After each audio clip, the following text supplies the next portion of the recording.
อันมีเงินมีทองคือเจ้านี่แท่นที่สิไปแม่โคโลตัดผู้ใดห่วยมันน่าสิมาหานอค่าไปแกงดอกข่อยว่าหั่นอุ้ยแต่จะไม่ประหยัดคักเนาะ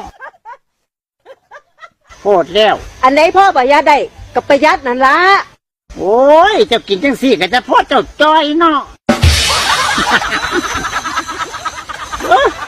นายเด็กคนมีเงินยังมาจอยแท้ห่วยจอยกับยากูแล้วโอ้ยเจ้ามีเงินมีทองเจ้าก็ยังจอยซ้ำนี่เนาะฟ้าเพื่อเจ้าทุกข์คือข่อยนี่มันสิเหลือหยังล่ะจะบ่เหลือแต่กระดูกเฮ้ย เห็นว่าข่อยทุกข์ยากเลยข่อยยังอ้วนก็เจ้าไรห่วยกูมันบ่อ้วนนี่เฮ็ดจังได๋ซะน่ะโอ้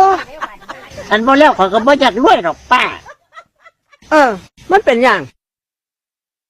คนรวยมันเป็นแต่ละตนแล้วตัวเขาเฮ็ดหยังเขารวยคนรวยน่ะตายแล้วยังใส่เงินบ่ทันได้หมดอยู่มันก็เล็ดตนแหละมันบ่คือหมู่ข่อยไดคนทุกคนยากนี่ใส่เงินหมดแต่บ่ทันได้ตายพุ่นมึงก็หาแต่แนวเว้าไปเนาะแล้วโตนหัวมึงอะนะ